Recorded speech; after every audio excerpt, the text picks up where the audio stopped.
Starting is often a lot easier than finishing.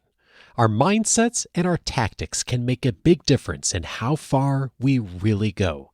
In this episode, the best ways to finish what we begin. This is Coaching for Leaders, episode 793. Produced by Innovate Learning, maximizing human potential. Greetings to you from Orange County, California. This is Coaching for Leaders, and I'm your host, Dave Stachowiak. Leaders aren't born, they're made. And this weekly show helps leaders thrive at key inflection points. The reality of leadership is that it is broad. What that means is, for a lot of us, is there's always things we're working on. There's always things we're trying to get better at. There are always things we're trying to move on. Some of those things we get started on and we're super excited about, and we keep going indefinitely.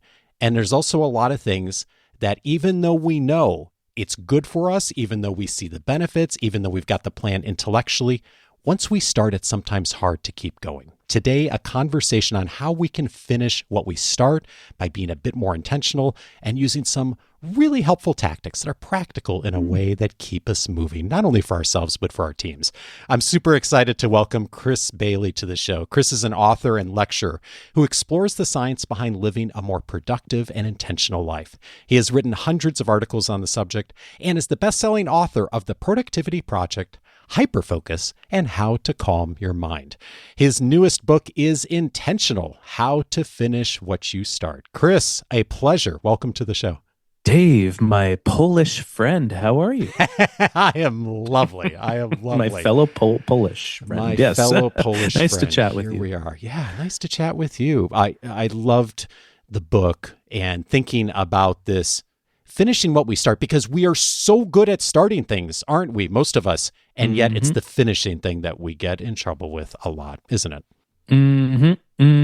It's kind of like that saying that, and I find intentionality, honestly, one of the most beautiful topics in the world. I think it's what makes us human on a lot of different levels.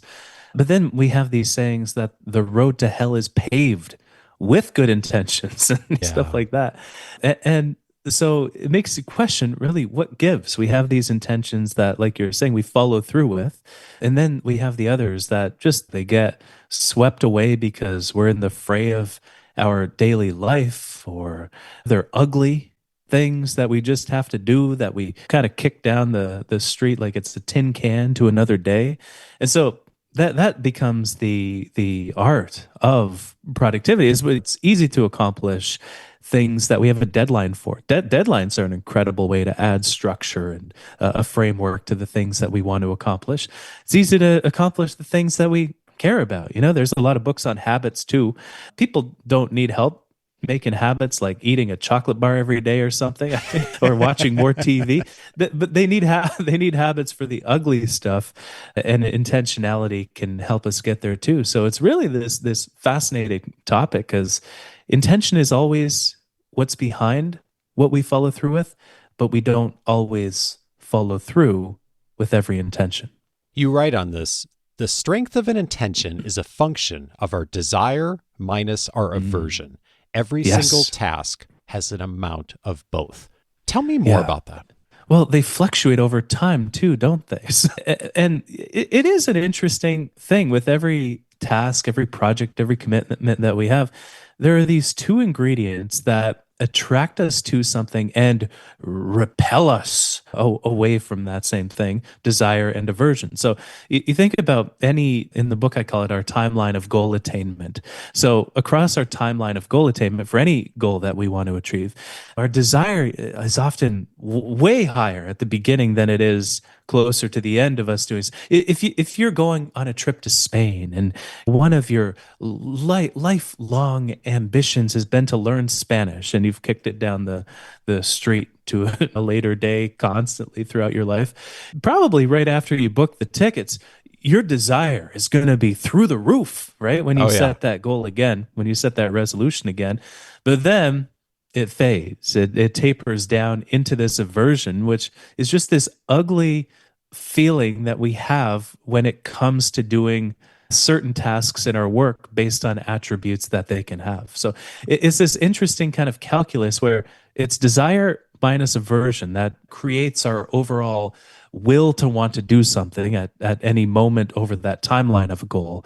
But the desire is usually high right at the beginning, and then it just often plummets, like with the Spanish example. Yeah, yeah. I recall when BJ Fogg was on the show years ago, he had this great point of that our we overestimate our future motivation.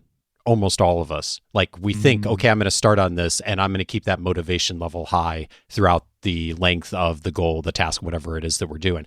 And it's just almost never true. To your point that getting comfortable with the reality that you're going to start something and you're going to be really excited about it for 4 days or a week or two or whatever it is. And there's going to be that inevitable dip. And I think the key question is like, all right, when you get to that, what do you do? Right? Like that's really kind of the hack on this.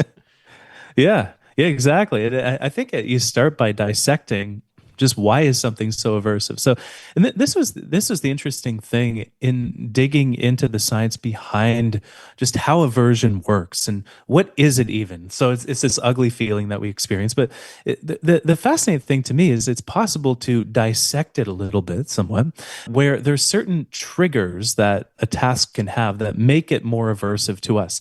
And every single one of us, our relationship is different for every single task, right? You might love doing your taxes. I don't know you that intimately, Dave, but maybe you do. I don't know. Let's say no. Some people, some people get pleasure from pain, I suppose. But, so we all relate differently. But there's certain triggers that a task can have that make us more averse to it and make us more likely to procrastinate on it, which is when something's boring. So let's carry on with the doing our taxes example. So it's boring, right? The process is boring. The second trigger of the 6 is when something's frustrating. So the process of doing is just tedious. It's painful. We hit all these little blocks and stuff along the way. The third is whether it's unpleasant. So whether we appraise a task to be unpleasant. Fourth is when something is far away in the future. So I think a lot more people will agree to run a marathon 2 years from now versus 6 months from now, even though the training timeline might be comparable, 6 months ahead of time. Unstructured is one, touched on it a little bit, but when there's no clear path to doing something, that makes something far more aversive, and that's a nice one when something's unstructured and we find we put it off because of that. It's much easier to tinker with that one a little bit. And the last trigger is when something's meaningless. And so that means it's misaligned to what we value. So there's these 12 fundamental human values that we all have in different amounts, from self-direction to pleasure to security to universalism, protecting people and nature. And the more misaligned something is with what we actually deeply care about on that fundamental human level, the more likely we are to put it off. So boring, frustrating, unpleasant, far away, unstructured, and meaningless. Like our taxes, you can go down the list and see that most of these are true for them. Or bookkeeping, pick your example, that closet that you need to clean up, or reno in the basement, whatever. And you can cross-reference the things that you're putting off in your life, in your work, the projects that are ugliest for you, and you'll see that most of them all of them, when you find them aversive on some level, have some combination of these 6 triggers in different amounts. You write, the more we activate the logical centers in our brain as we pursue our goals, the less aversive we find them, which makes us less likely to procrastinate on them. And I was thinking about that in the context of what you just said, that there's some really wonderful invitations you make on just the tactical ways to approach this in the book. And you started hitting on a couple of them already. And I was thinking about that first characteristic you mentioned, things that are boring. And there's some really fun ways that we can actually reframe just how we're thinking about through gamification, through creating deadlines and timers and like all kinds of stuff. Tell me a little more on like when you see people do that well and kind of trick themselves a little bit into making something way more interesting. What does that look like? Yeah, well, I think so often our work isn't fun enough. And it seems like weird productivity advice to give, but if you find something isn't fun in your day, do something about it. Can you do some taxes or something over a glass of wine or two and double check your work the next day? Could you go to a coffee shop and have a wonderful, well, my biggest thing is food, as you can probably tell. Could you put, $1 in a frivolous spending account for every minute you spend doing something that you find just so ugly, but that you've wanted to do for a long time? Make it fun for yourself, whether it's through a bribe or by making it more pleasurable in the moment. And it seems so simple, the advice, but I don't think we invest in self-kindness enough with productivity. So we think, okay, doing our taxes is always this slog, and so I'm just going to have to get through it. But do they have to be a slog? Could you find some way to gamify it for yourself? So the boredom trigger I find really interesting. Just because you find something boring doesn't mean that it has to be that way. Yeah, there's almost always a way to make something more interesting and fun. And as you were saying that, I was thinking Bonnie and I have been working on a little project with our kids this summer. We're taking a trip toward the end of the summer, and both because we're working on just some good goal setting financial habits with the kids, but also our budget's a little tighter this year than it was in past years. We decided to, hey, we're going to save $1,000 toward this trip at the end of the summer. And we set up a little tracking sheet in the kitchen, and there's a little tile, like 25 dollar increments of tiles. And we've gotten all of us involved, like, hey, if we choose to not go out for dinner, or if we choose to not go to the movies, or if we choose to do something that we would normally do, or the kids doing a project around the house that isn't part of their normal responsibilities, like, everyone can contribute to getting a tile on that board. And it has been really fun to see the dynamic change around the house just in the last few weeks of our son deciding, like, hey, let's actually, his idea, like, let's not go see the movie we were planning to go see. Let's stay home and stream it because it just came out on streaming, and let's save that money and get a tile on our board. And it's really interesting how, like, both of our kids have said, hey, this is actually pretty easy. Like, when you break it down and it's actually fun, and something that normally is just awful when you think about, like, oh, I'm trying to, like, budget better. That just does not sound fun to anyone. And yet by framing it as a game and making it visual, it's changed the dynamic of the conversation in our house. And it's actually been really, really fun. And isn't it interesting just, like, how a small change like that, Chris, it's a silly 8.5 by 11 sheet that I had ChatGPT make and do the graphics on. It took 10 minutes, but how much that changed the dynamic of everything. Yeah. Yeah, and what that maps on top of the research too, where one of the best ways to make a goal less ugly, less aversive, is to make it about other people, involve other people too. So I'm sure if you just had your own spreadsheet, or you and your wife had one, and you're okay, how do we scrimp and save? What do we cancel? What do we do here to get to the grand? That's way less fun. It's way less involved. It's way less engaging than being with other people and doing a goal alongside other people. And that maps on top of the meaning component of it all too, where we talk about the 12 values. 6 of those 12 values are centered around other people. And values are this driving, they sound like a mushy topic a lot of the time, I'm going to be honest with you, but there is research behind the values that we all share. And it shows that half of what motivates us, which is our values, involve other people. They're things like serving other people through benevolence, or universalism is one I mentioned, feeling secure with other people, right? And so it becomes this beautiful expression of what truly motivates us, which is these values through our everyday actions when we make them about other people. So it's a wonderful shortcut. And we chat about how procrastination is this purely emotional, visceral reaction to something that we don't want to do. Yeah. And so firing up the logical part of our brain can be a wonderful strategy. Yeah. So on that, I think it's really interesting thinking about it being about others. And I think there's an example you talk about in the book of a lot of times we set a goal or habit of, like, hey, I want to read more. I want to read 10 pages a day or whatever. And there's a lot of folks in our community. In fact, a lot of the leaders who come into our academy say, hey, I actually want to read and consume more information, because I know there's tons of material out there that I should be getting into, and I've got the stacks of books and all that. And one really, I think, neat example of this is just how you think about what you're doing and making it about others. So rather than just saying, hey, I want to read more, it's, I want to read more because I want to be a better mentor. I want to be a better leader for my employees. Like, it's not that you're tactically changing what you're doing. You're still setting a goal to read, but you're actually framing it around a value, around something that's helpful for others. And there's just something really powerful about framing it that way, isn't it? Oh, yeah, it's so true.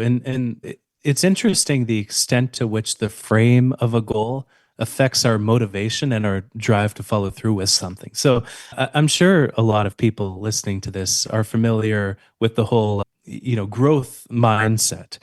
Seeing these obstacles, these challenges as not really roadblocks and things that we need to get angry about, but almost things that can be teachers for us and that we can learn from.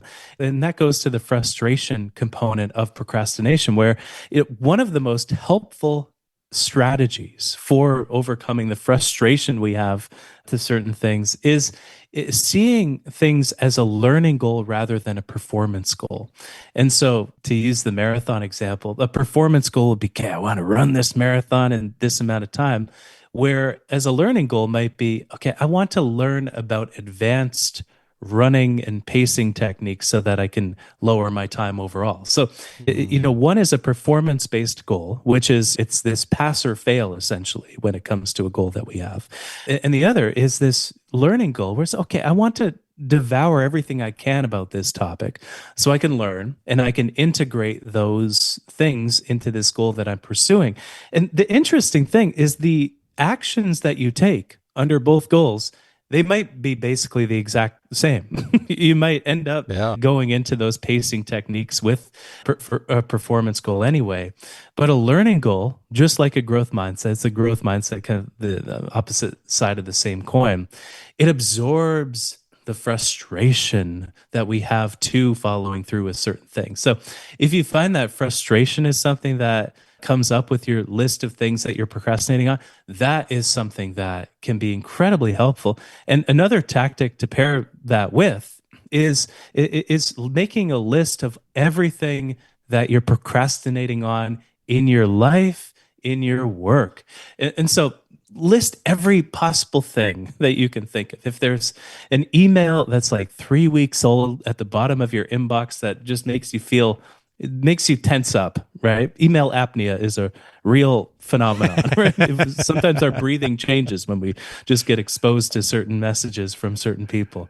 But if you make a list of everything from that one email to that massive project that you keep putting off, or that difficult conversation that you really ought to be having, or that basement closet that you want to clean, and then list the costs of putting these various things off. Because that's the fascinating thing that we're just chatting about. This procrastination phenomenon is purely emotional. It's purely visceral. There's no logic embedded within the phenomenon of procrastination whatsoever.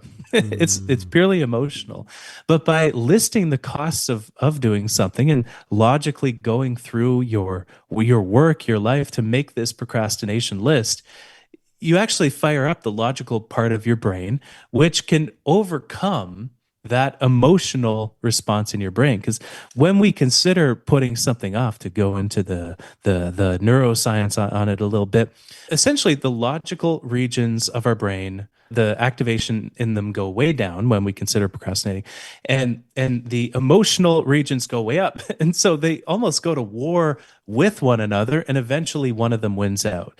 And this happens constantly, not just for the things that we're procrastinating on, but for decisions that we're making too. So it could be that ugly project that you don't want to do. Procrastination and emotion and logic, they go to war with one another, and eventually one side wins out. But it could be something as simple as, somebody brings in that tray of donuts, and you have to have this internal battle of, okay, do I want one of these things? Do I give in to feel good? As another Canadian procrastination researcher, Tim Pitchell, puts it, he defines procrastination as giving in to feel good, actually.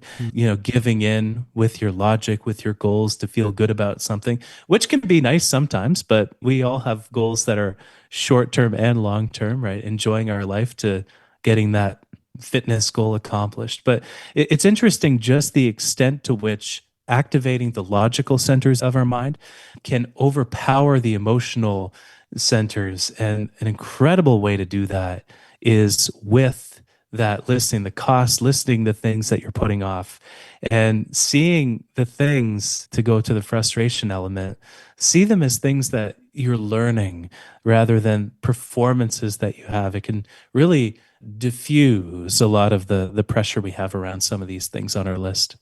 I'm thinking about the distinction you made between a learning goal and a performance goal. And I think there's a real clear leadership aspect to this too, because you point out that a lot of us tend to have a preference one way or the other for just how we tend to approach things. And again, to your point, it's not, a lot of times the actions are the same. It's just how we're framing it. And it's interesting you brought up running as an example. I have a friend who we've run out 2 or 3 half marathons in the last few years. And for both of us, we tend to frame it as like a learning goal, I think, if I'm understanding it correctly, in that we could really care less about the event itself or how fast we go. Yeah. The entire reason we'll do it is we'll register for a half marathon 3-4 months out. And the whole point of doing that is to keep active and keep running in that time leading up to the race. And in fact, we've both had times, I think, where we didn't even go to the race the day of because that was not the point. Like the point of doing it was, pay the registration fee, but to actually work toward the goal of having an event. And I think that that's, in my mind, like really helpful from thinking about this from a learning goal. But the reason I'm thinking about it from a leadership context is if you're working with peers, you're working with your team, working with employees, if you have someone who's like a performance goal person, great, like all in on that, right? But also there are learning goal people too, and thinking about how you frame what you're learning, what you're doing, what you're coaching on in that context could totally change how someone approaches that and really change their motivation level for it too. Yeah, and that's something that comes up again and again and again in productivity research is if you want people to be less connected outside of work hours, one of the best things you can do as a manager is send fewer emails yourself across those hours, because people look to you as this role model figure, and they look at the behaviors, the norms that essentially you're setting for the group. So if you're a performance goal person, or if you're a learning goal person, know that people will be coming at it from the other side. And if you have somebody who seems frustrated by something like that, that's really the trigger that should, the tripwire, I would say, even to get you reflecting on, okay, why are they so frustrated by this thing that they're trying to accomplish? And maybe they are seeing it as a performance goal because they're in that kind of environment. You're probably leading a high performing team, something along those lines. But what's beautiful about this learning mindset, this growth mindset, is we view challenges that we face across this timeline of goal attainment as opportunities for growth, right? They're opportunities to learn more about the thing that we're endeavoring to accomplish, rather than these threats to how well we end up performing. And so that's the main reason. That's the main reason from the research that the learning goals absorb the frustration of these things. So if you're a performance goal person, know that people will have an overall lower level of frustration with the work that they do. And because with a learning goal, and because frustration has that procrastination connection and that aversion connection, people will feel better about the work that they do at the same time, and likely while performing at the same level, if not higher. Now, that said, there are some goals that are better suited to that performance goal, right? If you've trained for the marathon, then it's time to run. maybe that's the point, at the day of the run to set an intention Oh, yeah. that looks Yeah. like a performance goal. But before that, you want to absorb frustration. If you want to learn, if you want to feel better along the way, if you want something to be more fun, setting that learning goal can be really helpful. Agreed. There's two other tactics you talk about that I think are really nice and also things that are easy to do. And I think people have even heard some of them before, and we've all done them before, but we don't think often to do it in the things where we're getting aversion around. And one of them is defining a target pace. Tell me about that. Yeah, so this is kind of like, it reminds me a little bit of your printed paper for the trip savings goal, because whenever I write a book, and I've done this from the very first book through to book number 4. I don't know if you count Audible Originals as book, but let's say 4.5 books. Let's count that as half of a book. Yeah.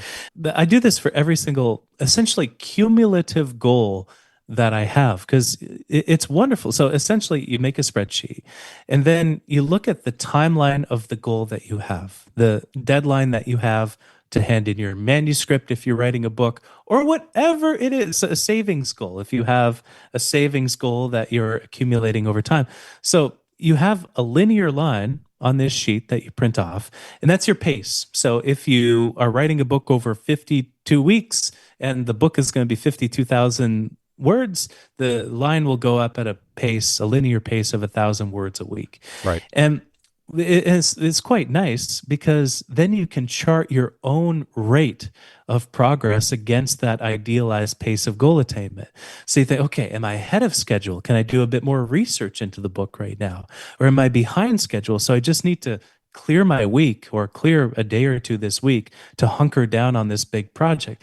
And it's wonderful, because a lot of the goals that far off in the future trigger of aversion, of procrastination, it's tough to bring something closer to you in time sometimes. And there are ways of doing this. You can set milestone goals for along the way. You can have an accountability partner. So accountability is basically staring you in the face once, twice a week, every day, even. But this pace of goal attainment, if you have this high level of self-accountability, can be a wonderful strategy for actually charting that pace. And I remember writing my very first book. I was doing this. I was charting my progress relative to the pace. And I was in Ireland, and I broke my leg and needed reconstructive surgery on my leg in Ireland. I was held up in a hospital for a week or two. I had to fly back. It was actually, I won't say nice, but it was nice that I got a free first class ticket back home, because I needed to keep my leg elevated. So that was a nice part of the experience back then. That's a very positive way to frame that. I guess so. Maybe I'm an optimist at heart. But I remember at the time, with very little energy, but I looked at that sheet that I had, and I saw that I was so far ahead of schedule. I was a month or two ahead of schedule. And seeing that just put me totally at ease. I could feel like all this weight evaporate off of my shoulders, because I knew I was so far ahead. And so I could see that even though I was writing fewer words, especially in the hospital, I wasn't writing in the hospital, but in the recovery period after that, I could still be on pace. And so it's this nice strategy to lower that level of negative self-talk too, which can often get in the way of productivity. It most definitely increases around procrastination, this negative self-talk, because we have more noise in our head about whether we should eat the donut or write the book. Yeah, and it's thanks for sharing that example. And it's interesting how we almost always think to do that in our projects, in our teams and organizations. So like we've got the Gantt charts and everything and the project plan, and we know exactly if we're on track. And how often we don't ever do that for our own personal goals, habits, except very rarely do we think like, okay, I've got this thing I want to get better at. I'm going to work on it for the next 90 days. Let me actually spend 5 minutes to make a chart, to make a little thing, whatever. Like, it doesn't have to be anything fancy. It's probably better if it's not. It's just something really simple. But boy, it can change motivation like in such a substantial way. It's just really powerful. Yeah, it is quite nice. And I do understand it on some level, where I love being productive at work. I love getting a lot accomplished throughout the day and stuff like that. But when I'm off the clock, I just want to do nothing. Yeah. I don't want to. I don't want to do much. And so, using productivity tactics like that in your home life, it's often like, oh, isn't that going to make it less fun? But it actually does make it more fun because you see that the level of self talk that you have goes down, especially around those ugly things that you're putting off. Like there's always the things that we have to do, and this is where I think productivity comes in. I'm fundamentally, to use this podcast as a confessional, I suppose, I'm fundamentally a lazy person. So my view for productivity advice is it exists to allow us to accomplish the things that we have to do in a smaller amount of time, so we have more time to do whatever the heck we want to do throughout the day, throughout our lives. And so there's the stuff that we have to do in our home life that it's the law called Parkinson's law in action, where which says that our work tends to expand to fit how much time we have available for its completion. Yep. If you have to reno that basement closet, and you're going to do it on Saturday, and then Saturday the clock is ticking, you wake up, so I'll do it a bit later. No worries. And then the afternoon comes, and then the level of negative self-talk goes up even more. And then then you delay it to Sunday. And that's not a pleasant experience. That's not a pleasant experience. The more pleasant thing would be just get it done right away. Tame these characteristics of aversion, make it a bit more interesting for yourself, perhaps. Maybe involve other people, whatever it might be. Make it closer in the future. And then you can have time to relax and enjoy life. That's why I think productivity exists for our home life, is for more meaning in that context, not only for more accomplishment. Yeah, and more fun too. And why not? The last tactic I was thinking about that you talked about, I mean, pairs right with that, is thinking about like the proverbial, like, all right, I got to clean out the closet. Pair it with something fun, like put on your favorite music, put on your favorite podcast, get a family member to like do something fun with it. Like think about what you could donate and what's something here that would be really useful to someone. Like there's just so many ways that if you just put in one element of pairing something positive with something that's like we've got a big aversion to, can just get you started. And if you get started, then it's easy after that. At least easier. Keep going, yeah. Okay. Chris, I think we've hit on 5 pages of the book. There's so much in the book around intentionality. There's so many wonderful invitations you have for us on just moving forward. You mentioned values and tension stack, and there's wonderful models. So I know a lot of folks in our listening audience are always thinking about, how do I move a little bit better, a little bit more consistently? So this is a great way to get started on that. And Chris, I've got one last question for you. As you have put together this book, this is your 4th one. You've done a ton of thinking on this. You've done a ton of research. You've helped people do this way better. What have you changed your mind on in the recent past and just thinking about finishing things and being more productive? There's so many things. I would say values is something I've changed my mind on. So whenever I've heard the term values or anything like that, something similar to anything along those lines, my eyes have glazed over, and I've thought, okay, another consultant who has come up with their own list of 100 values that they give to everybody they consult with. And I became almost cynical about them. And so I got curious one day, writing a book about intention. Values can be considered our ultimate intentions across a lot of different levels. I got curious, I'll just go to Google Scholar and type in values. And I was blown away by the research behind them. And especially Shalom Schwartz's theory of human values, which says that there are 12 values every single person in the world has to some extent. So, and once you see the values, you start to see them everywhere. And by the way, if somebody wants to see them, you don't have to buy the book. You can just Google Chris Bailey 12 values, and I have a few articles about them. But you look at the tensions in the world, and you see behind the tensions to how many of them are this conflict between self-direction and security, or self-direction and humility and power. And you see behind the motivations of other people. And so I find that quite beautiful, to kind of peek behind the so-called matrix of human motivation to see the values that underlie them.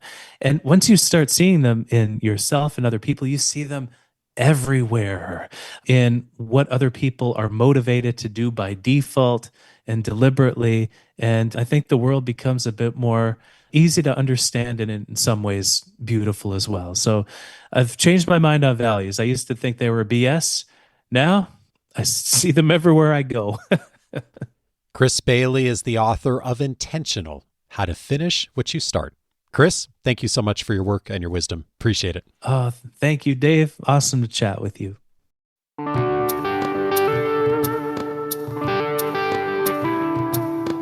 If this conversation was helpful for you, 3 other episodes I'd recommend. One of them is episode 376, How to Become the Person You Want to Be. James Clear was my guest on that episode, author of the best-selling book, Atomic Habits. James and I talked about the importance of identity, bringing identity into the things we're trying to get better at, not just setting a goal and checking it off the list, but actually taking on a new identity. It's an inspiration behind much of the work behind our commitments in our academy, episode 376 for that. Also recommended episode 507, How to Change Your Behavior. BJ Fogg and I had a conversation about how to start small, the power of tiny steps, and being able to do that consistently in order to really make meaningful shifts. Episode 507, some great inspiration from him. And then finally, speaking of how to finish what you start, having a better task list is a good starting point for that. And episode 785, the recent conversation with Leanne Davey, is a great starting point for that. Make your task list work for you. Leanne and I talked about not just having one task list, but actually dividing it into 3 separate areas to be a lot more intentional about how you're using your time, how you're interacting with colleagues, and how you're handling the administrative stuff that comes up every single day, and how we can get better at that just by taking a tiny tweak to the structure of most of our task lists. Episode 785 for that. All those episodes you can find on the coachingforleaders.com website, where if you set up your free membership at coachingforleaders.com, you'll be able to access the entire library by topic. One of the big topic areas we've had databased for many years is productivity. Lots of conversations over the years on this topic and so many others. Go ahead and set up your free membership at coachingforleaders.com. You'll be able to access the entire episode library on that and dozens of other topics, plus access to my interview and book notes. I have written up notes for my conversation today with Chris on the things we talked about, some of the things we didn't have a chance to talk about in the conversation, and also the highlights from his book that I found most helpful.